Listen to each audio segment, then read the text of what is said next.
मानवजातीमध्ये न्याय, समता आणि बंधुता प्रस्थापित करण्यासाठी ज्या ज्या महान महिलांनी आणि महामानवांनी प्रयत्न केले त्या सर्वांना सर्वात आधी मी या ठिकाणी विनम्र अभिवादन करतो.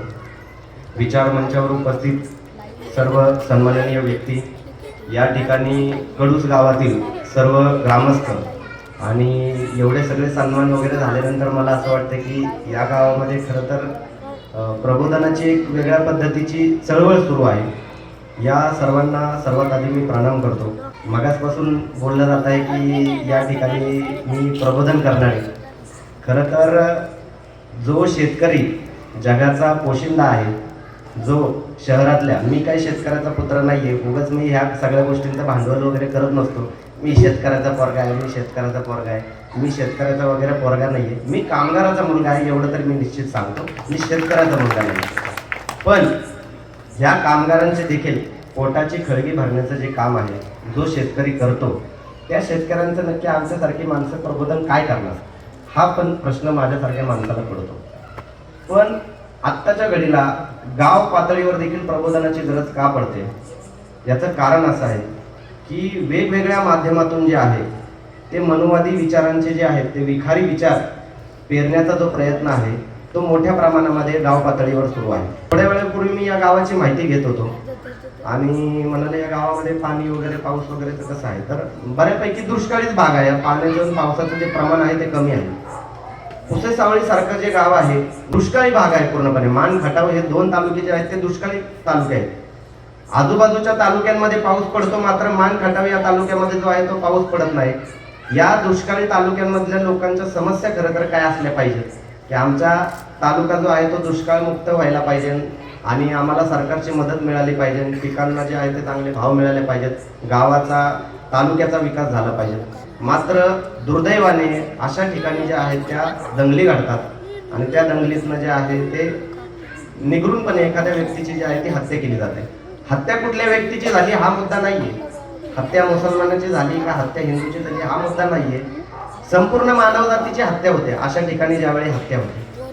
तर त्यावेळी अशा दुष्काळग्रस्त भागामध्ये ज्या ठिकाणी लोकांना आठवड्यात नाही, तर किती 8 दिवसात पाणी येतं मला माहित नाही, पण दुष्काळी भाग ज्या ठिकाणी 8-8 दिवसाला पाणी येतं अशा ठिकाणी देखील लोकांना धार्मिक समस्या उद्भवतात.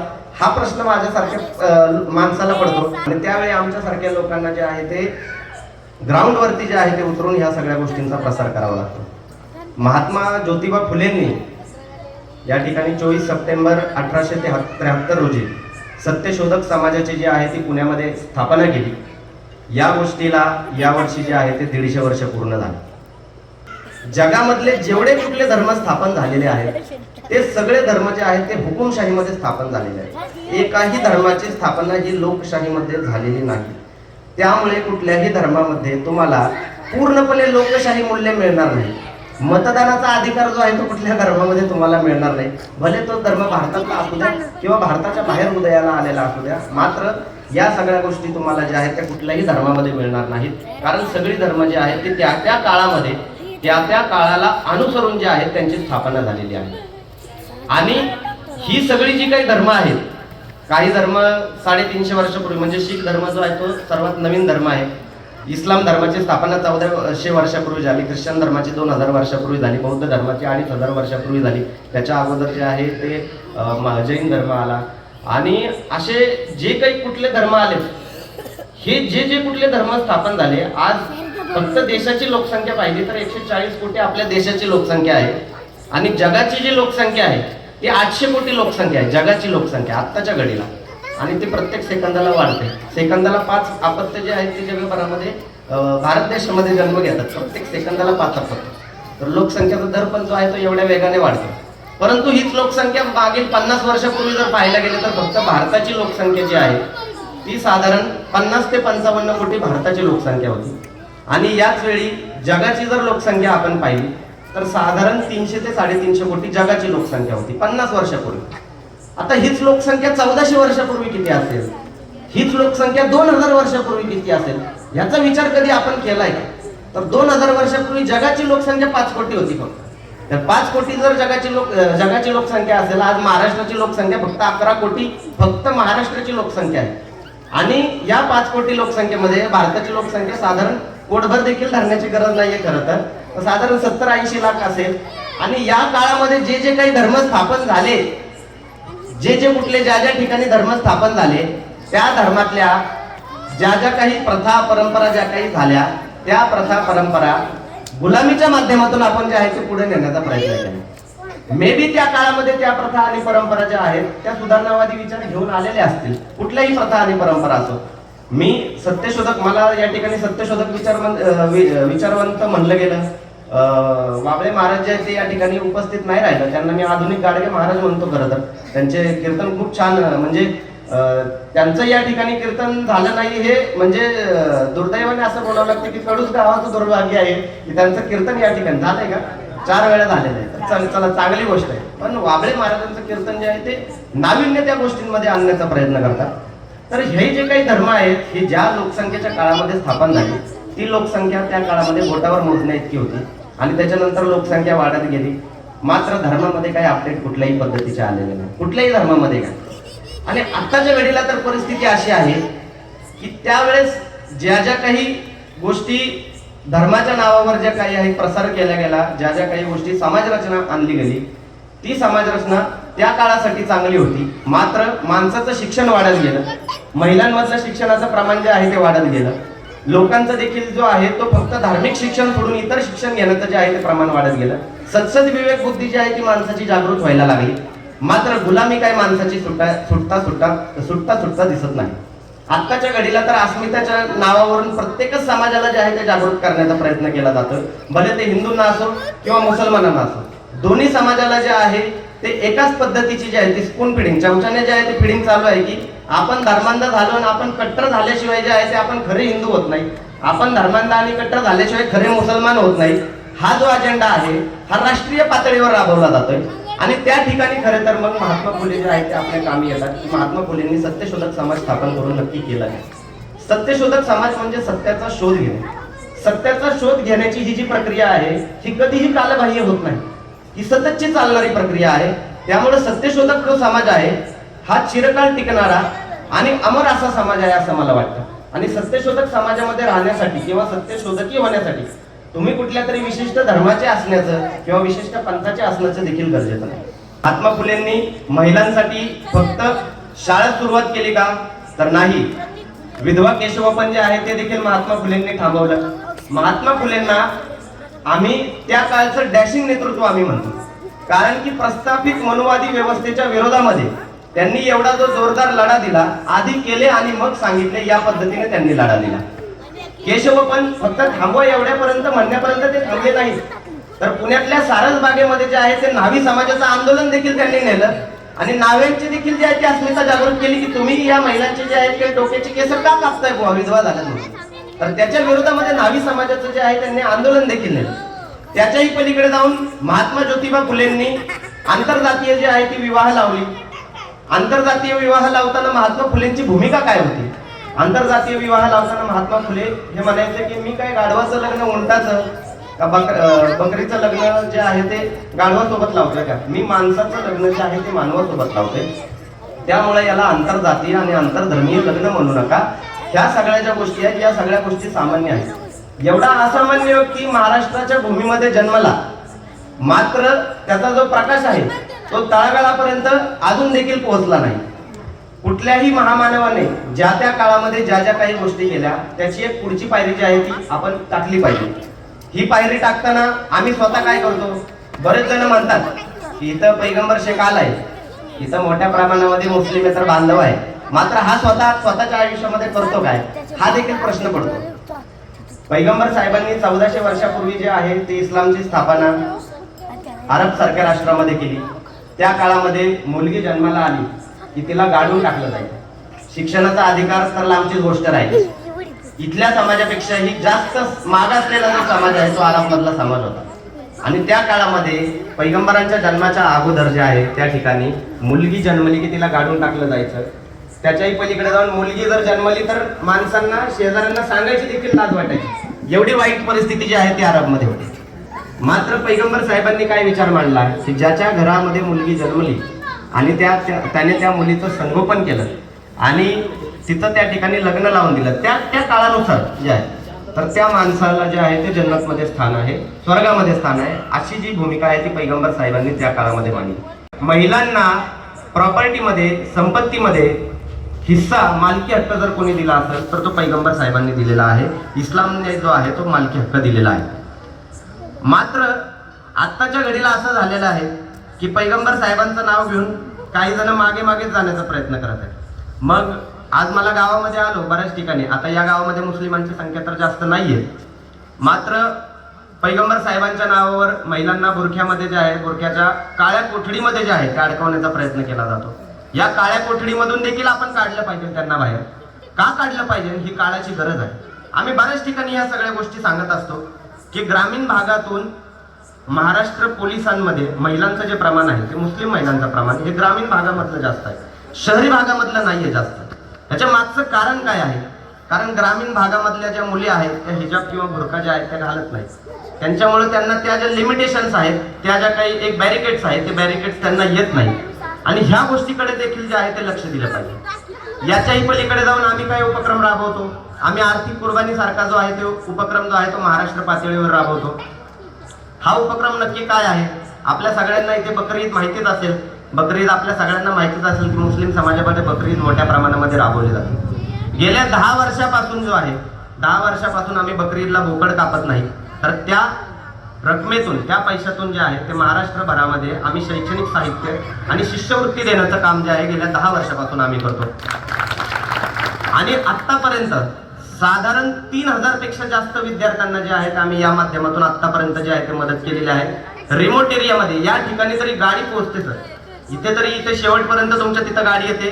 काही अशी गावं आहेत कोल्हापूरमध्ये, असे काही रिमोट एरिया आहेत, जंगल भाग आहे पूर्ण, ज्या ठिकाणी तिथले जे शिक्षक आहेत ते स्वतः 7-7, 8-8 किलोमीटरवरून चालत येतात शाळेमध्ये मुलांना, विद्यार्थ्यांना शिकवायसाठी. आणि त्या शाळेचा पट किती तर 7 किंवा 8. अशा ठिकाणी देखील जाऊन जे आहे आम्ही त्या विद्यार्थ्यांना जे आहे ते मदत केलेली आहे. आणि हा सत्यशोधकी खरा विचार आहे की आपल्याला सत्याचा शोध घ्यायचा आहे काय नक्की, आपल्याला नाविन्य आणायचंय काय नक्की. आपण त्याच रीतिरिवाज, त्याच परंपरा, त्याच गोष्टी ज्या आहेत, प्रथा, त्या अस्मितेच्या नावावर जर आपल्या डोक्याच्या आतमध्ये घेत असू आणि त्याच मिरवत बसत असू तर आपण सत्यशोधकी कधीही होऊ शकत नाही. सत्यशोधकी होण्यासाठी नाविन्याचा जो आहे ती नाविन्याची कास धरावी लागेल आणि नवीन विचार करावा लागेल. आणि हा नवीन विचार करताना आपल्याला जुन्यांचाच आधार घ्यावा लागेल. जुन्यांचा का आधार घ्यावा लागेल? कारण त्या काळामध्ये ज्या काही वाईट प्रथा होत्या, ज्या काही वाईट कुप्रथा होत्या, त्यांच्या विरोधामध्ये जे आहे ते महामानवांनी लढा दिला. आणि त्या लढा देताना जे आहे त्यांनाही समाजातून त्रास झाला, कोणाला समाजातून त्रास झाला नाही. आत्ताच्या परिस्थितीत देखील आपण दाभोळकर आहेत, पानसरे आहेत, त्यांची अवस्था, त्यांच्या बाबतीत काय झाले या सगळ्या गोष्टी आपण पाहिल्या. बुद्धांना देखील काय त्रास कमी झाला? महात्मा ज्योतिबा फुलेंना देखील काय त्रास कमी झाला का? महात्मा ज्योतिबा फुले, सावित्रीबाई फुले ज्या वेळेस त्या ठिकाणी मुलांना, विद्यार्थिनींना शिकवायला जायचं त्यांच्या अंगावर देखील शेण चिखल जे आहे ते फेकलं गेलं. देशामध्ये 2 विचार आहेत, एक प्रतिगामी आहे आणि एक पुरोगामी आहे. आणि पुरोगामी विचार जे आहेत ते पसरवणारे जे आहेत ते कायमच अल्पसंख्याक आहेत. त्यात मी मुस्लिम म्हणल्यानंतर मुस्लिमांमधले पण पुरोगामी विचार मांडणार तर आणखीनच अल्पसंख्याक. तर हे अल्पसंख्याक जे आहेत पुरोगामी विचार मांडणारे, ह्या विचार मांडणारे लोकांमुळे जे आहे हे जग जे आहे हे बॅलन्स आहे. निदान कुठेतरी सर्वांना अधिकार मिळतात. आज अस्मितेच्या नावावर पुनश्च एकदा जी वर्णव्यवस्था, मनुवादी वर्णव्यवस्था आहे ती अस्मितेच्या नावावर आपल्यावर लादण्याचा जो आहे तो प्रयत्न चालू आहे. आपण पाहतोय की सरकारमध्ये खाजगीकरण मोठ्या प्रमाणामध्ये सुरू आहे. ज्या लोकराजा राजर्षी शाहू महाराजांनी त्यांच्या पूर्ण शासनामध्ये जो बहुजन समाज त्या ठिकाणी नव्हता, ती जाणीव त्यांना ज्यावेळी झाली त्यावेळेस त्यांनी सर्वात पहिल्यांदा जे आपण त्यांना आरक्षणाचे जनक म्हणतो, त्यांनी आरक्षण सुरू केलं. मात्र हे जे आरक्षण आहे हेच आरक्षण संपवण्याचा जो घाट आहे तो घाट केंद्र सरकारच्या माध्यमातून, खाजगीकरणाच्या माध्यमातून जो आहे तो केला जात आहे. कंत्राटी भरती तर रद्द केली, मात्र खाजगीकरणाच्या माध्यमातून या सगळ्या गोष्टी ज्या आहेत ते केल्या जात आहेत. मग पुण्यामध्ये जे आहे ते PMTचं खाजगीकरण असो, वेगवेगळ्या क्षेत्रांचं खाजगीकरण असो, आणि या गोष्टीवर जे आहे ते बोललं पाहिजे. आणि या गोष्टीवर बोलणार कधी आपण? आत्ता बोलणार नाही तर बोलणार कधी? मग पुनश्च एकदा त्याच गोष्टी करायच्या का की आपण चार्वाकांपासून, बळींपासून, बुद्धांपासून, बुद्ध जे आहे ते बुद्धांनी वर्णव्यवस्थेच्या विरोधामध्ये जो आहे तो मोठा लढा दिला. मग तीच जे काय आहे त्याच गोष्टी परत परत 21व्या शतकामध्ये, ज्या काळामध्ये ज्ञानाचा प्रसार मोठ्या प्रमाणामध्ये आत्ताच्या घडीला लोकांमध्ये होत आहे, मग त्याच गोष्टी वारंवार करायच्या का? या महामानवांनी आपल्यावर मोठ्या प्रमाणामध्ये जे आहेत ते उपकार केलेले आहेत आणि त्या उपकाराची जाणीव ठेवून आपल्याला त्या ज्या गोष्टी आहेत त्या गोष्टी टिकून ठेवल्या पाहिजेत जास्तीत जास्त. आणि या सगळ्या गोष्टी करताना फक्त कुठल्या तरी एकाच समाजाला या गोष्टीची गरज आहे असं आहे का? तर नाही, सगळ्याच समाजाला गोष्टीची गरज आहे. माध्यमांच्या मध्ये आपण मोठ्या प्रमाणामध्ये पाहता की चर्चासत्र राबवले जातात. कुणीतरी शेतामध्ये असतं, कुणीतरी घरामध्ये काम करत असतात आणि ह्या चर्चा ऐकत असतात. त्या चर्चांचं पण राजकारण जे आहे ते चांगलं व्यवस्थित पद्धतीने समजून घेणं गरजेचं आहे. त्या चर्चांमध्ये हे करतात काय, तर हिंदू समाजातून जे आहे तो एक धर्मांध प्रखर हिंदुत्ववादी वक्त्याला बोलवतात. त्यानंतर हिंदू धर्मीयांमधून एक पुरोगामी वक्ता जो आहे तो बोलवतात आणि मुस्लिमांमधला जो आहे तो एक धर्मांध वक्ता बोलवतात. मात्र पुरोगामींना जो आहे ते माध्यमांमध्ये बोलवत नाही. मला तर बिलकुलच बोलवत नाही. आम्ही पाहिलेले आहे बऱ्याचदा की पुरोगामी का बोलवायचं नाही, कारण पुरोगामींचे विचार हे बॅलन्स विचार असतात. ते शिव फुले शाहू आंबेडकरांचे विचार जे आहेत ते विचार जोपासणारे विचार असतात. मात्र ह्या विचारांना जे आहे ते माध्यमांमधून प्रसिद्धी दिली जात नाही. आणि पुढचं जे काही आहे, इथून पुढचा जो काळ आहे तो तर आणखीनच भयानक आहे. त्यामुळे या गोष्टींमधून जे आहे ते सावरणं खूप जास्त गरजेचं आहे. याची उदाहरणं देखील मी देऊ शकतो. कर्नाटक सारख्या ठिकाणी हिजाबचा मुद्दा जो आहे तो साधारण एक वर्षभरापूर्वी जो आहे तो गाजला होता. एका युनिव्हर्सिटीमध्ये जे आहे ते महाविद्यालयामध्ये, त्या महाविद्यालयाचा ड्रेस कोड होता आणि त्या ठिकाणी हिजाब बुरखा घालून येऊ नका अशा पद्धतीनं जे आहे त्यांनी ते नोटीस जारी केलं होतं. आणि या गोष्टीवर जे आहे ते फक्त मुस्लिम समाजाचे जे लोक आहेत ते बोलत होते की आम्हाला हिजाबचा अधिकार नाही का, आम्हाला बुरख्याचा अधिकार नाही का. मी त्यांचं प्रबोधन करत होतो की जसं बुरखा आणि हिजाब घालून शाळेमध्ये, कॉलेजमध्ये येऊ दिलं जात नाही, तसं साडी चोळी घालून देखील येऊ दिलं जात नाहीये. हे तुम्हाला कळतंय का?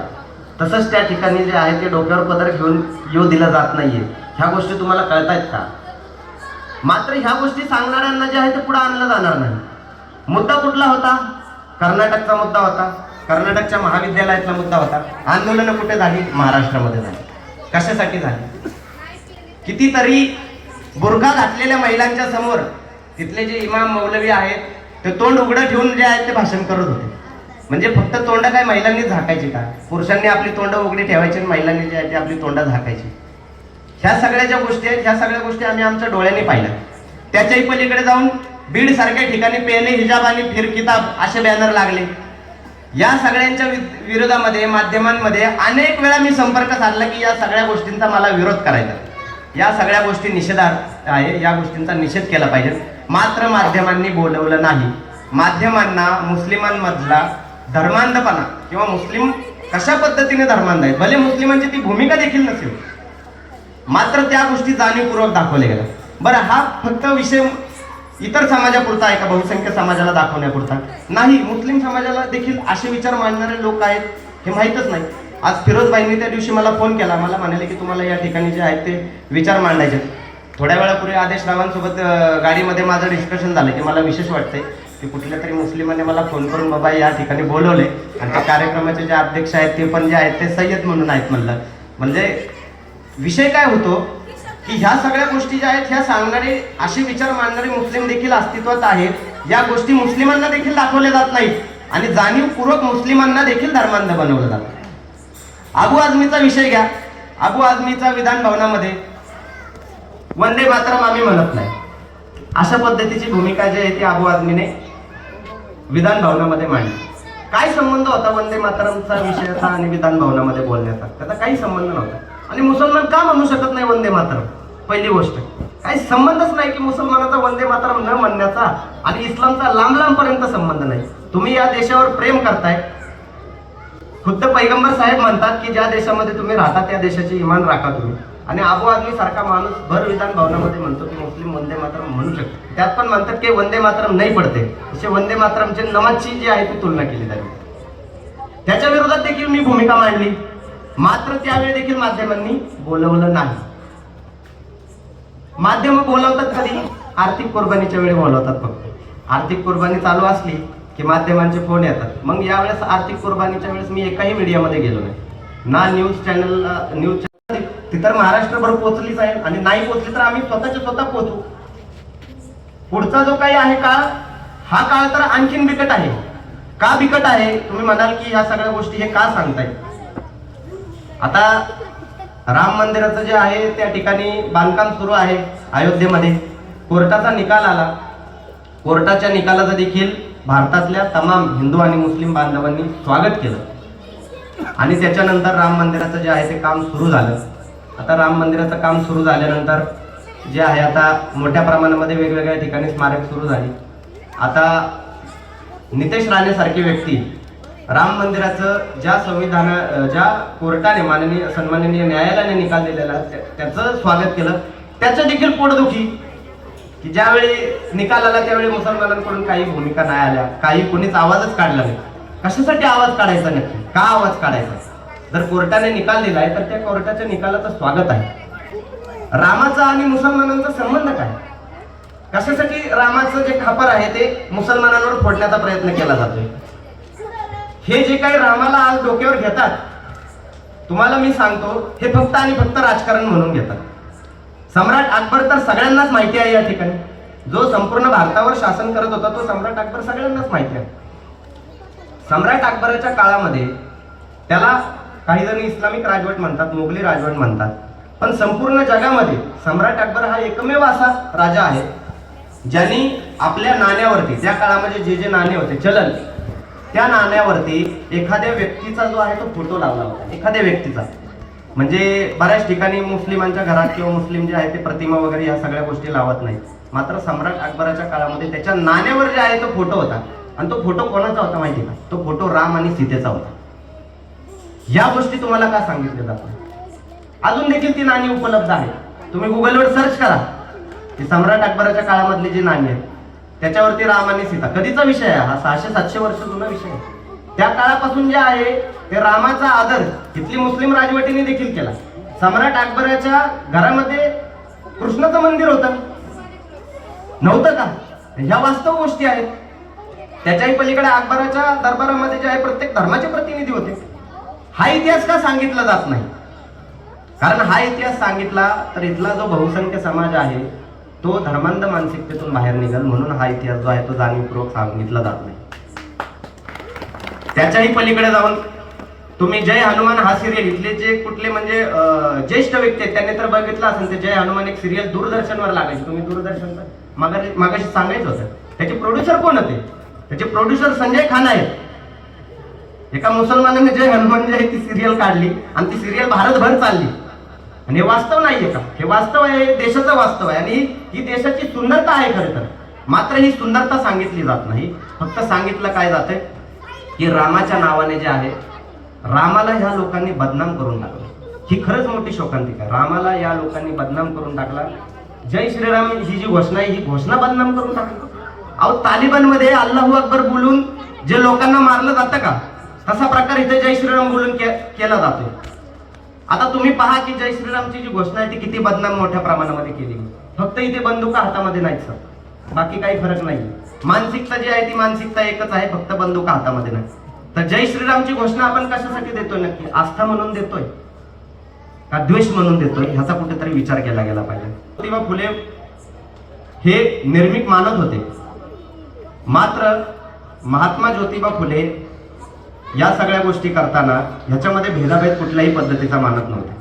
महात्मा ज्योतिबा फुले यांनी छत्रपती शिवाजी महाराजांवर देखील पोवाडा लिहिला, आणि मोहम्मद पैगंबर साहेबांवर देखील पोवाडा लिहिला महात्मा फुलेंनी।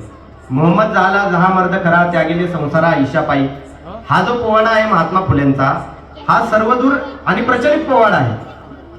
मात्र या सगळ्या गोष्टी करत असताना महात्मा ज्योतिबा फुलेंनी ही देखील भूमिका मांडली की जगातले सगळे धर्मग्रंथ हे मानवलिखित आहेत। ह्या देखील गोष्टी तितक्याच लक्षात ठेवल्या पाहिजे, आणि काळाप्रमाणे जे आहे ते आपण बदल स्वीकारला पाहिजे। मला काही गोष्टींच्या बाबतीत हिंदू समाजाचं जे आहे ते कौतुक करावं वाटतं।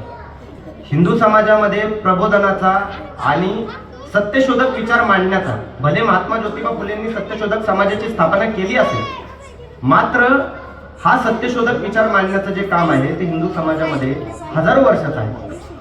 कित्येक संत जे आहेत ते महाराष्ट्रामध्ये आणि देशभरामध्ये जन्मले. त्यांनी वर्णव्यवस्थेच्या विरोधात, अन्यायी व्यवस्थेच्या विरोधामध्ये जे आहे ते आपले विचार मांडले. मात्र मुस्लिमांनी जे आहे या गोष्टी स्वतःमध्ये अंगीकारणं खूप जास्त गरजेचं आहे. मुस्लिमांमध्ये अहिंसक क्रांती जी आहे, अहिंसक क्रांतीची खूप जास्त गरजेची आहे. आज हिंदूंमध्ये एखादा कोणी म्हणाला की मी नास्तिक आहे, तर तो नास्तिक देखील स्वीकारला जातो. मात्र मुस्लिमांमध्ये कोणी नास्तिक आहे असं म्हणलं गेलं की त्याला पहिला नाकारला जातो. तर ही देखील जी आहे ती संवेदनशीलता आणि हा देखील जो विचार आहे, ह्या विचार आपण स्वीकारणं खूप जास्त गरजेचं आहे. वेगळा विचार आम्ही मान्य करणार नाही अशी भूमिका ठेवणं सर्रास चुकीचं आहे. आपण या ठिकाणी हिजाबसाठी आंदोलनं निघालेली पाहिली, हिजाबसाठी आंदोलनं निघालेली सगळ्यांच्या घराघरामध्ये पोहोचली, माता भगिनींच्या घरामध्ये पोहोचली. मात्र इराणमध्ये हिजाब आणि बुरखा जाळला गेला 7 ते 8 महिन्यापूर्वी. त्या गोष्टी ज्या आहेत तिथल्या माता भगिनींपर्यंत ज्या आहेत त्या पोहोचू शकल्या नाही. हे दुर्दैव आहे की जगातल्या एका देशामध्ये हिजाब घालू नये म्हणून 100 पेक्षा जास्त महिला मारल्या जातात गोळ्या घालून, तेही 21व्या शतकात. या गोष्टीचा जो आहे तो निषेध इथला मुस्लिम करत नाही. ही पण तेवढी शोकांतिक आहे. ज्यावेळी अफगाणिस्तान, मला तर त्या दिवशी हसायला जाते, इरफान पठाण ते अफगाणिस्तान जिंकल्यावर अफगाणिस्तानवाल्यांसोबत नाचत होता. ज्यावेळी अफगाणिस्तानमध्ये तालिबानचं सरकार आलं सर, त्यावेळी तिथे देखील बुरखा न घातलेल्या महिलांना गोळ्या घातल्या गेल्या. तुमच्या माहितीसाठी सांगतो, त्या दिवसापासून मी माझ्या बायकोचा बुरखा बंद केला. मी त्याच्या अगोदर व्यक्ती स्वातंत्र्याचा खूप जास्त आदर करत होतो, पण त्या दिवसानंतर मी माझ्या बायकोला दाखवलं की जगातल्या एका ठिकाणी बुरखा घालू नये म्हणून एखाद्या महिलेची त्या ठिकाणी हत्या जर होत असेल तर हा जो बुरखा आहे हा बुरखा आपण त्यागला पाहिजे. आणि त्या दिवशीपासून जो आहे तो बुरखा आमच्या घरातला बंद झाला. त्याच्याही पलीकडे जाऊन इराणमध्ये आता देखील जो आहे तो प्रकार सुरू आहे. हिजाब घातला नाही, हिजाबची जी आहे ती सक्ती इराणमध्ये केली जाते. मग ह्या सगळ्या गोष्टींवर आपली भूमिका काय?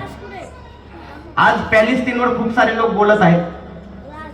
इस्रायल आणि पॅलेस्तीन जो काही मुद्दा घडला, तो ज्या काही गोष्टी घडल्यात, भले ते हमासकडून हल्ला इस्रायलवर झालेला असो किंवा इस्रायलकडून आता जे काही अमानवीय कृत्य पॅलेस्तीनच्या बाबतीत केलं जात असो, या सगळ्या गोष्टी ज्या आहेत या सगळ्याच गोष्टी चुकीच्या आहेत. मात्र या सगळ्या गोष्टींवर महाराष्ट्रामध्ये, पुण्यामध्ये मोर्चे काढून मिळणार काय आहे, हा देखील तितकाच महत्वाचा प्रश्न आहे. महाराष्ट्रामध्ये वेगवेगळ्या ठिकाणी दंगली झाल्या, कोल्हापूर सारख्या ठिकाणी दंगली झाल्या, कित्येकांची दुकानं जाळली गेली.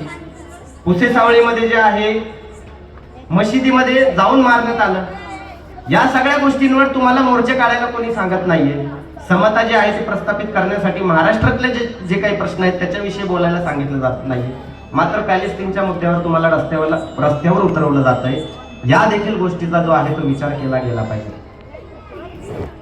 आज भारत जो आहे, भारताची परिस्थिती अशी आहे की आपला एक पाय रामराज्यात आहे, एक पाय इस्लामिक राजवटीमध्ये आहे, एक पाय कुठेतरी हुकुमशाही मानसिकतेत आहे आणि आपण वास्तवात जगतोय मात्र लोकशाहीमध्ये. आणि लोकशाहीमध्ये मतदान आपण कशासाठी करतोय? तर मतदान याच्यासाठी करतोय की देशामध्ये रामराज्य यावं. मतदान कशासाठी करतोय? काही ठिकाणी, ज्या ठिकाणी मुस्लिम बहुल भाग आहेत त्या ठिकाणी दिन का काम कर रहा है. मात्र आपल्याला सोयी सुविधा मिळाव्या याच्यासाठी आपण मतदान करतोय का, याचा विचार खरं तर खूप जास्त करण्याची गरज आहे. आपल्या समस्या काय आहेत? तिथे जर रामराज्य आलं तर कुठे सिग्नलवर कोणी भाला घेऊन उभा राहणार आहे का? नाही राहणार आहे. तिथं जर काही इस्लामिक राजवट आली तर काही उंटावरून कोणी प्रवास करणार आहे का? नाही करणार आहे. तर आपल्या समस्या काय आहेत या गोष्टी समजून घेणं गरजेचं आहे. काळाप्रमाणे जे आहे ते आपण अपडेट झालं पाहिजे. आपण फक्त अपडेट झालोय कपड्यांमध्ये, मात्र आपली मानसिकता जी आहे ती अपडेट होत नाही. ते अपडेट का होत नाही? कारण नवीन विचारच आपल्याला दिला जात नाही. तंत्रज्ञानाचा वापर करून, मोबाईलचा वापर केला जातोय, वेगवेगळ्या तंत्रज्ञानाचा वापर केला जातोय आणि तंत्रज्ञानाचा वापर करून जे आहे ते मागासलेले विचार तुम्हाला सांगितले जात आहेत. कुणीतरी येते युट्यूबवर म्हणा, टीव्हीवर म्हणा, म्हणजे ह्या सगळ्या लोकांनी या गोष्टीचा विरोध केला होता एका काळामध्ये. आणि त्याच तंत्रज्ञानाचा वापर करून तुम्हाला मागासलेले जे आहेत ते विचार सांगितले जात आहेत. आणि हे मागासलेले विचार सांगून जे आहेत लोक धनदांडगे होत आहेत. तुमचं शोषण करून, धर्माच्या नावावर तुमचं शोषण करून लोक धनदांडगे होत आहेत. आजपर्यंत आपण पाहिलंय किती ठिकाणी दंगली झाल्या. आपण महाराष्ट्राचं चित्र सांगतो तुम्हाला, किती ठिकाणी दंगली झाल्या. कुठल्या नेत्याचा मुलगा मारला गेला? कुठल्या नेत्याचा मुलगा मारला गेला आजपर्यंत? कुठल्या नेत्याच्या मुलावर गुन्हे दाखल झाले? कुठला नेता रस्त्यावर उतरला? कधीच उतरला नाही कुठला नेता रस्त्यावर. मात्र भरडलं कोण गेलं? जनसामान्य जे लोक आहेत ते भरडले गेले, सर्वसामान्य लोक भरडले गेले. त्या हैदराबाद मधला पण विषय, तो अकबरुद्दीन ओवैसी आणि ते काय राजा सिंह, हे दोघे शाळेतले मित्र आहेत खरं तर. मात्र दाखवतात काय? तो अकबरुद्दीन ओवैसी एक बोलतो, तो राजा सिंह एक बोलतो, मग ध्रुवीकरण करतो. मग तुमच्यात एवढा दम आहे तर एकच मतदारसंघातनं निवडणूक लढवा. वेगवेगळ्या मतदारसंघातनं निवडणुका लढवता कशासाठी तुम्ही? वेगवेगळ्या मतदारसंघातून निवडणुका लढवतात. हा मुसलमानांना ह्याचं नाव घेऊन घाबरवतो आणि हा हिंदूंना ह्याचं नाव घेऊन घाबरवतो. दुसरं काही होत नाही. दोघं पण त्या ठिकाणी विधानसभेमध्ये जे आहे ते जाऊन बसतात. ह्याच्या पलीकडे काही होत नाही. समाज मूर्ख बनतो. चेंबर तुंबलेले आहेत, रस्त्यावर खड्डे जे आहेत ते पडलेले आहेत. हसण्याची गोष्ट काय माहितीये का? काल रात्री आमच्या तिथून मी चालत होतो आणि चालत असताना त्या ठिकाणी रस्त्यावरचे खड्डे बुजवलेल्याची पोस्ट जी आहे ती कोणीतरी फेसबुकवर टाकली आमच्या तिथं. म्हणजे रस्त्यावरचे खड्डे बुजवणे ही आपल्या ठिकाणी असामान्य गोष्ट आहे. म्हणजे आपण किती मागासलेलो आहोत पहा. रस्त्यावरचा खड्डा बुजवला तरी आपल्याला ते टाकावं लागतं की बाबा खड्डा बुजवला. म्हणजे खड्डा नसलेला रस्ता लोकांना मिळणे ही सामान्य बाब नाही आपल्या तिथं. ही किती मोठी शोकांतिका आहे. म्हणजे तुंबलेले जे चेंबर आहे तो चेंबर जर तुंबलेला साफ केला तर ही असामान्य बाब आहे आपल्या तिथे. ही सामान्य बाब नाही. त्याचे फोटो आपल्याला सोशल मीडियावर टाकावे लागतात. म्हणजे तुम्हाला सुखसुविधा मिळणे ही सामान्य बाब नाही या देशामध्ये, असामान्य बाब आहे. या देशातला नागरिक 50% पेक्षा जास्त कर भरतो. सकाळी उठल्यापासून रात्री झोपेपर्यंत तुम्ही कर भरताय. तुम्ही म्हणाल कुठला कर भरतोय आम्ही तर शेतकरी आहोत, आम्हाला कुठला कर नाही. अहो सर, कराचे दोन प्रकार आहेत. एक प्रत्यक्ष कर आहे, एक अप्रत्यक्ष कर आहे. तुम्ही प्रत्यक्ष कर भरत नसाल. अप्रत्यक्ष कर तर पाण्याची बाटली घेतली तरी कर भरावा लागतो तुम्हाला. तुम्ही पार्लेजीचा बिस्किट पुडा घेतला तरी कर भरावा लागतो. चहाची तुम्ही बुकणी जरी घेतली तरी तुम्हाला कर भरावा लागतो. काहीही घेतलं तरी तुम्हाला कर भरावा लागतो. आणि तो कर तुमच्याकडून अप्रत्यक्षरित्या जे आहे ते सरकार घेते. मात्र सुविधा काय मिळते तुम्हाला? सरकार कोणाचाही असो, प्रश्न सरकारचा नाहीये, पण सुविधा काय मिळतात? आणि ह्या सुविधांविषयी तुम्ही जागृत होऊ नये, तुम्ही या विषयावर प्रश्नच विचारू नये म्हणून तुम्हाला धर्माची नशा दिली जाते. ती पण दिवस रात्र दिली जाते. मग कोणीतरी काहीतरी वक्तव्य करतं, मग पुण्यश्वराच्या बाबतीत कोणीतरी काहीतरी वक्तव्य करतं, मग हिजाबच्या बाबतीत कोणीतरी काहीतरी वक्तव्य करतं, मग कोणीतरी ते काय हनुमान स्तोत्र मानायला चालू करतं. का आम्हाला काय हनुमान स्तोत्र येत नाही का? आम्हाला रामायण माहित नाही. मी स्वतः रामायण वाचलेलं. मी कितीतरी ठिकाणी रामायणातील चांगल्या गोष्टी ज्या आहेत ज्या मला आवडतात त्या मी कितीतरी ठिकाणी सांगत असतो. का आम्ही रामायण वाचलं नाही? का आमचा धर्मावर प्रेम नाही? का आम्हाला धर्म माहिती नाही? मात्र जाणीवपूर्वक तुम्हाला जे आहे ती धर्माची नशा दिली जाते. मला तर प्रश्न पडतो, 2014 साली या देशामध्ये भाजपचं सरकार आलं. भाजपचं सरकार आल्यानंतर देखील हिंदू कसा काय खतरेमध्ये असतो हा प्रश्न माझ्यासारख्याला पडतो. आणि ज्या ठिकाणी हैदराबादच्या ठिकाणी तिथं मुसलमान खतरेमध्ये असतो. म्हणजे ज्या ठिकाणी जो समाज बहुसंख्य असतो त्या ठिकाणी तो समाज धोक्यामध्ये असतो. इतर ठिकाणी तो धोक्यामध्ये नसतो. आणि काय मग धोक्यामध्ये असतो? म्हणजे खतरेवाली लाईफ किती दिवस चालणार आहे हा देखील प्रश्न आहे की काय मग धोक्यामध्ये हा समाज कसा काय असतो? बहुसंख्य समाज कधी धोक्यामध्ये असू शकतो का?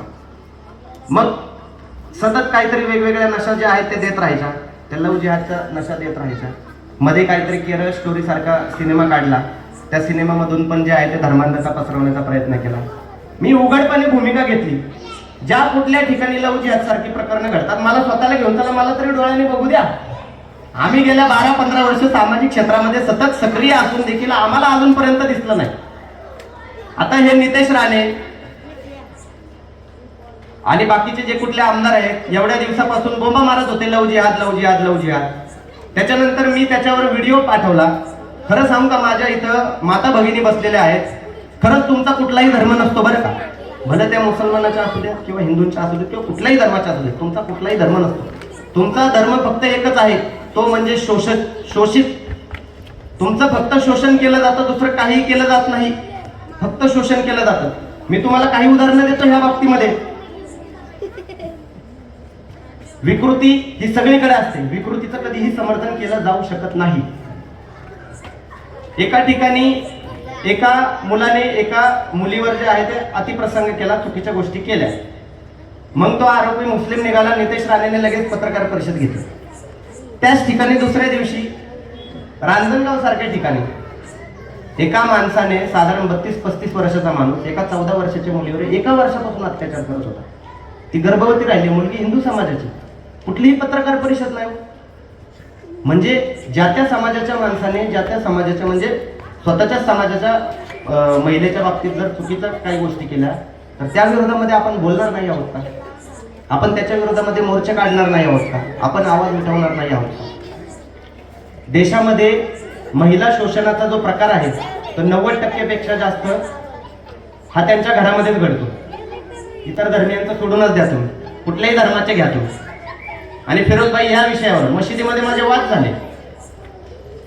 भगवा ट्रॅक सुरू आहे, म्हणजे 22 वर्ष सुरू आहे. बरं, 22 वर्ष सुरू आहे या गोष्टी की मुस्लिम मुलींना सांगायचं कि हिंदू के जो लड़के हैं ना वो मुसलमान की लड़कियों को फंसाते हैं और बाद में जो है फिर इस्तेमाल करके छोड़ देते हैं. अशा गोष्टी मुसलमानांमध्ये पण सुरू, मशिदीमध्ये सुरू होत्या. मग मी त्या मुलाला विचारलं, म्हणलं कुठून मिळाला? किती 8 लाखापेक्षा जास्त मुली ज्या आहेत त्या अशा पद्धतीने फसवल्या गेल्या. व्हॉट्सअपवर मेसेज पाहिलेच असतील. मग व्हॉट्सअप युनिव्हर्सिटी आपल्याकडे पण आहे, मात्र त्या युनिव्हर्सिटीवर देखील उघडपणे बोललं पाहिजे. मी या भूमिकेचा आहे की त्या युनिव्हर्सिटीवर बोललं जात नाही, फक्त भाजप भक्तांच्या व्हॉट्सअप युनिव्हर्सिटीवर बोललं जातं. ही शोकांतिका आहे. मी त्याला म्हणलं कुठून कळाला हा आकडा? म्हणाला की हमारे जो बड़े है वो बड़े बताते हैं हमको कि ऐसा जो है ऐसी चीजें होती. म्हणलं तुमच्या तुम्ही मोठ्या म्हणता कशाला? म्हणलं फक्त दाढी पिकली केस पिकली की झालं का बुजुर्ग? म्हणलं लगेच मोठा झाला का? म्हणलं अरे त्याला ज्ञान काय, त्याची ज्ञानाची कक्षा काय, त्याचं एकूण आकलन काय, ह्या गोष्टी तरी लक्षात घ्या. आणि तुम्ही ज्या काय अशा गोष्टी बोलताय याच्यामुळे उद्या ज्या काही हिजाब बुरखा घालून तरी निदान ज्या मुली शिकत आहेत त्यांचं शिक्षण बंद झालं तर त्यांची जबाबदारी कोण घेणार आहे? मुलीकडे केला जातो हे लक्षात घ्या. म्हणून मी कायम म्हणतो की महिलांचा कुठलाही धर्म नाही. मला कोणी किती काही बोललं तरी मी म्हणून की महिलांचा कुठलाच धर्म नसतो. भले ती कुठल्याही समाजाची असू दे, ती फक्त आणि फक्त शोषित असते. इथे अस्मितेच्या नावावर तुम्हाला काळी कोठडी बुरखा घातला जातो, तर इथे अस्मितेच्या नावावर तुम्हाला जे आहे त्या ठिकाणी नऊवारी साडी घालून बुलेटवर बसवलं जातं. एवढाच फरक आहे, दुसरा काही फरक नाहीये माझ्या माता भगिनींनो. तुम्हाला शिक्षणाची जी दारं ज्यांनी उघडली त्या सावित्रीबाई फुलेंनी ह्या गोष्टीचा कधी विचार केला नव्हता. त्यांनी तुम्हाला अगोदर अधिकार मिळावे, तुमची सत्सद विवेक बुद्धी जागृत व्हावी, याच्यासाठी या सगळ्या गोष्टी केल्या. मात्र दुर्दैव की त्या महिला, त्या मुली शिकल्या आणि ज्या धर्मांध अस्मितेमुळं, ज्या संस्कृती आणि परंपरांनी ज्यांनी त्यांना गुलाम बनवलं त्याच त्या डोक्यावर घेऊन फिरण्यात जे आहे ते धन्यता मानतात. ही शोकांतिका ह्या देशाची आहे आणि ही सगळ्याच समाजातल्या महिलांची आहे. ही कुठल्या एका समाजातल्या महिलांची नाही, सगळ्याच समाजातल्या महिलांची. माझ्या स्वतःच्या बायकोचा बुरखा बंद करण्यासाठी मला किती आटापिटा करावा लागला हे मला माहिती आहे. तुम्ही एखादा पुरुषामध्ये बदल घडवू शकता लवकर, मात्र महिलेमध्ये बदल घडवणं हे खूप जास्त कठीण काम आहे, खूप जास्त कठीण काम आहे. पुरुषाला एकदा दोनदा तीनदा चारदा सांगितलं तर कळतं, महिलांना पटवून देणं त्या गोष्टी खूप कठीण जातं. काय ह्याच्या मागची कारण आहे? ह्याच्या मागची कारण काय ते समजून घ्या. जर महिलांनी त्या प्रथा परंपरा सोडल्या तर समाज काय विचार करेल? ती स्वैराचारी झाली, ती आता आमचं ऐकणार नाही, आमच्या ताब्यात राहणार नाही. म्हणून मी स्वैराचारी झालेली नाहीये किंवा माझ्या मनामध्ये तसले काही विचार नाहीत. ह्या सगळ्या गोष्टी देखील दाखवण्यासाठी ज्या आहेत त्या महिला त्या बंधनांमध्ये राहण्याचा प्रयत्न करतात. मात्र ह्या गोष्टी फेकून काढल्या पाहिजेत आणि उखडून टाकल्या पाहिजेत. मी या मताचा आहे. माझी बायको तर जोडवे देखील घालत नाही. लग्नाच्या 4थ्या दिवसापासूनच जोडवे बंद केले होते. अजिबात जोडवे घालायचे नाही म्हणे. जर जोडवे घालायचे असतील तर म्हणलं मला पण जोडवे द्या ना, माझं पण लग्न झालं हे कळून द्या की लोकांना. महिलांचंच फक्त लग्न झालं हे कळून द्यायचं लोकांना. महिलांनी मंगळसूत्र घालायचं, मंगळसूत्र मुस्लिम समाजाच्या पण महिला घालतात. त्याच्या बाबतीत आपले मुस्लिम मुलं कोणी काही बोलत नाही. जोड़वे पहने तो भी चलता, उधर इस्लाम का कुछ तकलीफ नहीं है, लेकिन खाली सर को टिकली नहीं लगाने, उधर इस्लाम जो है खतरे में आला. हा प्रॉब्लेम आहे. तर हा जो काही प्रॉब्लेम आहे, हा प्रॉब्लेम दोन्हीकडे आहे, एकीकडे नाहीये. जोडवे बंद केले, मी 2-3 दिवस माझ्या बोटांमध्ये जोडवे घातले पण होते.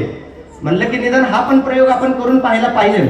मात्र म्हणलं मग मला तर काही ते जमत नाही हातामध्ये घालणं देखील, तर पायात तरी बायकोने कशाला घालायचे म्हणून तिचे पण जोडवे बंद केले, माझ्या हातातले पण जोडवे जे आहेत ते बंद केले. तर ह्या छोट्या छोट्या ज्या काही जोखड्याच्या ज्या काही गोष्टी आहेत त्या तुमच्यावर लादल्या जातात. सावित्रीबाई फुलेंनी, महात्मा ज्योतिबा फुलेंनी, डॉक्टर बाबासाहेब आंबेडकर असतील, ह्या सगळ्या महामानवांनी ह्या जोखडामधून, ह्या पारंपरिक सांस्कृतिक जोखडामधून निघण्याची जी आहे ती एक मुहूर्तमेढ रोवली होती. मग त्याच्या पुढे आपल्याला जायचंय का फक्त त्यांचं गुणगानच गायचंय, ह्याचा विचार करा. मुस्लिमांमध्ये देखील हाच प्रॉब्लेम आहे. हमारे नबी ने ऐसा किया, हमारे नबी ने वैसा किया, नबी ने ये किया था, नबी की सुन्नत के बगैर, नबी की सुन्नत के आगे कुछ नहीं कर सकते. मग मी म्हणलं नबी उंटावरून फिरत होतो, तू पण उंटावरून फिर, कशाला गाडी तरी चालवतो बाबा. इथं गोष्टी तंत्रज्ञानाच्या करायच्या, तांत्रिक दृष्ट्या ज्या ज्या काही गोष्टी आहेत. फिरोजभाई विशेष वाटतं, तुम्हाला सांगतो, तुम्ही या गोष्टी फेस केल्या नसतील, मी रोज फेस करत असतो.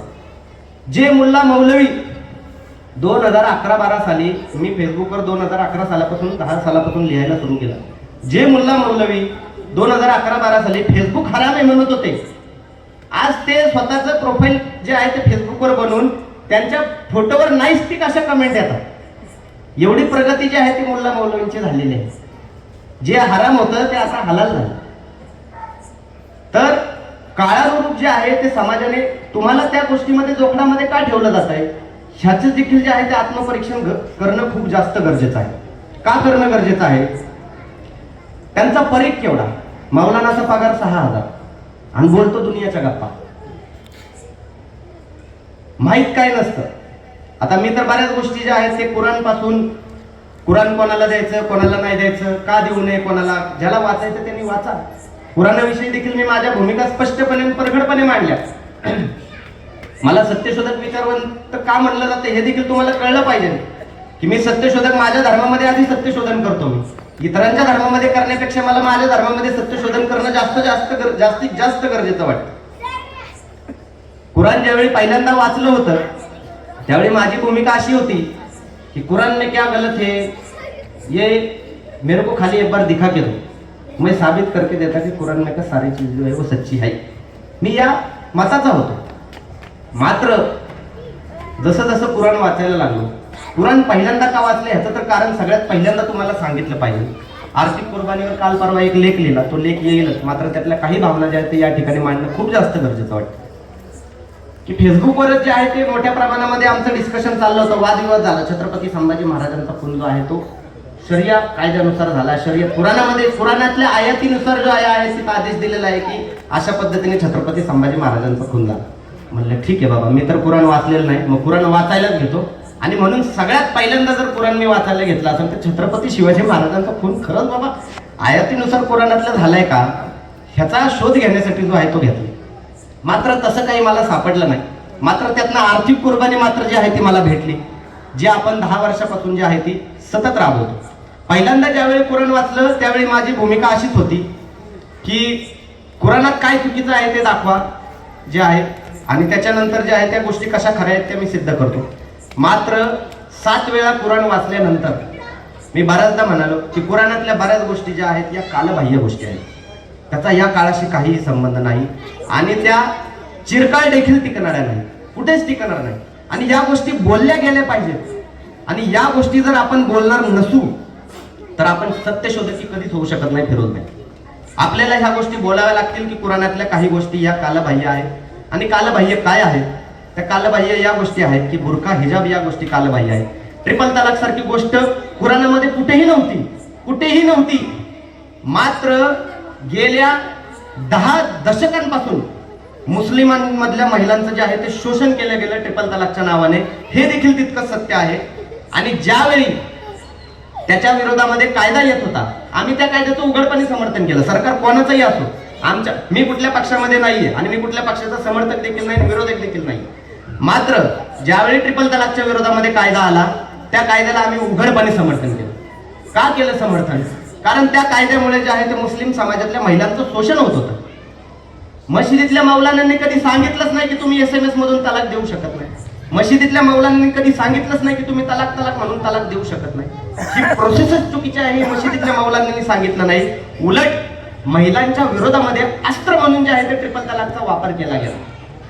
आणि त्याच्या विरोधामध्ये सरकार कुठलंही असो, भाजप सरकारने भले तो कायदा आणला असतो, त्या कायद्याच्या समर्थनार्थ आम्ही आहोत. मात्र तो कायदा आणत असताना भाजप देखील काय मुस्लिमांचा किंवा मुस्लिम समाजाच्या महिलांचे खूप काही कैवारी आहेत अशातला भाग आहे, अशा काहीतरी दाखवून तो कायदा आणला अशातला भाग नाही. इथल्या बहुसंख्य समाजाला खुश करण्यासाठी तो कायदा आणला. मात्र त्या कायद्याचा जो फायदा आहे तो मुस्लिम समाजाला झाला. प्रॉब्लेम काय आहे माहितीये का? मुस्लिमांमधली धर्मांधता दाखवून इथल्या हिंदू समाजाला गेल्या 20 ते 25 वर्षापासून धर्मांध बनवलं जातं. मोठी फॅक्टरी चालवलेली आहे. मला एक सांगा, शेजाऱ्याच्या घरामध्ये घाण आहे, समजा शेजाऱ्याच्या घरामध्ये घाण आहे, तर तुम्ही तुमच्या घरात येऊन सांगता का की शेजाऱ्याच्या घरात घाण आहे, आपल्या पण घरात घाणच व्हायला पाहिजे, बघ तो कशी घाण करतोय, मग माझ्या घरात पण घाण पाहिजे, असं तुम्ही सांगाल? तुमच्या कोणीतरी इथला माणूस सांगाल का शेजाऱ्याच्या घरात घाण असले आपल्या घरात घाण करा बाबा म्हणून? मग मुसलमानांमधली धर्मांधता दाखवली इथल्या हिंदू धर्माला धर्मीयांना धर्मांध बनवून मिळणार काय आहे, हा देखील प्रश्न या ठिकाणी विचारला गेला पाहिजे. मुस्लिम समाजाला आत्मपरीक्षणाची निश्चितच गरज आहे. मात्र हे आत्मपरीक्षण करताना मुस्लिमांमधले सुधारणावादी विचारांचे लोक तरी समोर दाखवले पाहिजेत का नाही? मात्र हे सुधारणावादी लोकच दाखवत नाही. तुम्हाला दिवसभर चॅनलवर काय दाखवलं जातं? कुठला तरी मौलाना दाखवला जातो, तो काहीतरी हिंदूंच्या विरोधात बोललेला असतो, तो काहीतरी कट्टरवादी विचार मांडणारा असतो. ओवीसी दाखवला जातो, अबू आझमी दाखवला जातो, तो काहीतरी वंदे मातरम नाही म्हणणारा दाखवला जातो. मात्र सुधारणावादी विचार मांडणारे तुम्हाला दाखवले जातात का? का नाही दाखवले जात हा प्रश्न विचारला पाहिजे. पैगंबर शेख हा एकटा नाहीये. मी तर बऱ्याचदा म्हणतो पैगंबर शेख सारखा एक व्यक्ती बिलकुल नाहीये. पैगंबर शेख सारखे हजारो मुस्लिम समाजातलं जे आहेत ते लोक आहेत जे बोलण्याची ही धमक ठेवतात. मात्र त्यांना प्रसिद्धी, त्यांना रिप्रेझेंट करण्याचं काम कोण करणार? ते काम इथली व्यवस्था जाणीवपूर्वक करत नाही. ते का करतात? त्यांना मुस्लिमांमधले काही 4-2 टाळकी धर्मांना दाखवायचे असतात आणि ती धर्मांना टाळकी दाखवून ती कशी घाण आहेत बघा, मग तुम्ही पण अशीच घाण व्हा, अशीच घाण तुमच्या तिथं करा. त्यांच्या तिथला चेंबर तुंबलेला आहे ना, मग तुमचा तुंबलेला नाही तर तुम्ही पण तुंबवा आणि त्याचं जे पाणी इथलं थोडं वाहताना तुम्ही अजून जास्त व्हा, असं सांगितलं जातं तुम्हाला. मला एक सांगा, माझं कुठल्या सरकारला समर्थन आणि कुठल्या सरकारला विरोध नाहीये. मात्र तुम्ही एखाद्या ठिकाणी गावाला, मला पुण्यावरनं इथं 104 किलोमीटर का 90-96 किलोमीटर आहे, 90 किलोमीटर आहे. ह्या 90 किलोमीटर यायचं जे नियोजन आहे ते मी 2-3 दिवस अगोदरपासून करतोय. मग सोबत कोणाला घ्यायचं, कुठली गाडी घ्यायची, 2-3 दिवस अगोदरपासून. तुम्ही देश बंद करताना फक्त 4 तास देताय लोकांना, 4 तास. तुमचं लग्न नाही झालं, लोकांची लग्न झाले, पोरं बाळा आहेत, कुणीतरी नोकरीला गेलेलं असतं. काहीतरी विचार करा, कॉमन सेन्स आहे का नाही? आणि हा प्रश्न जनता देशातली विचारणार आहे का नाही? आणि मग हे प्रश्न विचारू नये म्हणून मुद्दे काय आणायचे? तर तबलिगींमुळे जो आहे तो कोरोना पसरला. सगळ्या देशामध्ये तबलिगींमुळे कोरोना पसरला. ते जे दिल्लीचं मरकज आहे त्या दिल्लीच्या मरकजमध्ये रोज हजारो लोक येतात. जसे बालाजीच्या देवदर्शनाला हजारो लोक जातात, जसे जेजुरीला, जसे पंढरपूरला हजारो लोक जातात. आणि कुठला तरी एखादा माणूस उठून म्हणतो की आज 8 बजे से देश बंद. बंद झाले का? तर लोकांनी काय करायचं? गाड्या बंद. एखादा काश्मीरमध्ये असेल, एखादा गोवामध्ये असेल, त्यांनी यायचं कसं? लोकांनी यायचं कसं? निदान 72 तास, 1 आठवडाभर तरी देतो का नाही माणूस की आपापल्या घरी जा बाबा तुम्ही, आणि त्याच्यानंतर आपण देश बंद करू. आमचा देश बंद करण्याला विरोध नव्हता, मात्र पाशवी पद्धतीने देश बंद करण्याला आमचा निश्चितच विरोध होता. रस्त्यावर जे आहेत त्या माई माऊलींच्या डिलिव्हरी ज्या आहेत त्या रस्त्यावर झालेल्या आहेत. या गोष्टीचं समर्थन कोण करू शकतं? कोणीही करू शकत नाही समर्थन. आणि मग ह्या गोष्टी दाबण्यासाठी, या गोष्टींवरून लक्ष हटवण्यासाठी तुम्हाला काही धर्माची नशा जी आहे ती दिली जाते. आताच्या घडीला देखील देशामध्ये बेरोजगारी मोठ्या प्रमाणामध्ये माजलेली आहे. बेरोजगारी प्रत्येक दिवशी देशातली बेरोजगारी ही नवीन शिखरं गाठत आहे. नवीन शिखरं, रोज देशातली बेरोजगारी वाढत आहे. मात्र तुम्हाला कार्यक्रम काय दिले जात आहेत? मेरी माती मेरा देश. इथले लोक रोजच माती हातात घेतात का नाही घेत? दिवसभर मातीमध्येच असतात. तुम्हाला काय देशप्रेम सांगण्याची गरज आहे? म्हणजे दिवस रात्र आम्हाला हा प्रश्न पडतो की आम्ही फक्त म्हणजे कुणी का असं ना की आमचं म्हणजे इथल्या देशातले बहुसंख्य नागरिक भले का असेल की आमचं ह्या देशावर प्रेम आहे का नाही ह्याचा संशय इथल्याच नागरिकांना निर्माण होते. रोज उठून काहीतरी काहीतरी काहीतरी गोष्टी सांगायच्या, टाळ्या थाळ्या वाजवायला सांगायच्या, दिवे लावायला सांगायचे, आणि मग आता मध्येच काहीतरी मग ते हर घर तिरंगा सांगायचं, आणि एकीकडे तिरंग्याला पण विरोध करायचा, आणि मग दुसरीकडे तिरंगा देखील लावायला सांगायचा. आणि आता तेच मेरी माटी मेरा देश. काय मिळणार आहे ह्यानी? इथल्या समाजामध्ये ह्या मेरी माटी मेरा देश उपक्रमातनं काय मिळणार आहे या देशातल्या लोकांना, हा प्रश्न आहे. इथल्या देशातले लोक काय माती हातात घेत नाही. अहो, तुमच्यापेक्षा जास्त जे कुठले लोक ह्या सगळ्या गोष्टी सांगतात त्यांच्यापेक्षा जास्त वेळ इथले लोक मातीमध्ये असतात. त्यांच्या पायातले जे भेगा आहेत का, त्या भेगांमध्ये पण माती आहे, हातातल्या भेगांमध्ये पण माती आहे त्यांच्या. आणि तुम्ही त्यांना काय मेरी माती मेरा देश सांगणार? हा प्रश्न आपल्यासारख्या लोकांना पडला पाहिजे. तुम्हाला हे उपक्रम का दिले जातात बाबा? तुमचे प्रश्न काय? तुमच्या पिकांना जे आहे ते भाव मिळत नाहीत, शेतकरी रोज आत्महत्या करतात. छत्रपती शिवाजी महाराजांचा जो इतिहास आहे तो देखील बराच कलुषित करण्याचा जो प्रकार आहे तो या महाराष्ट्रामध्ये घडला.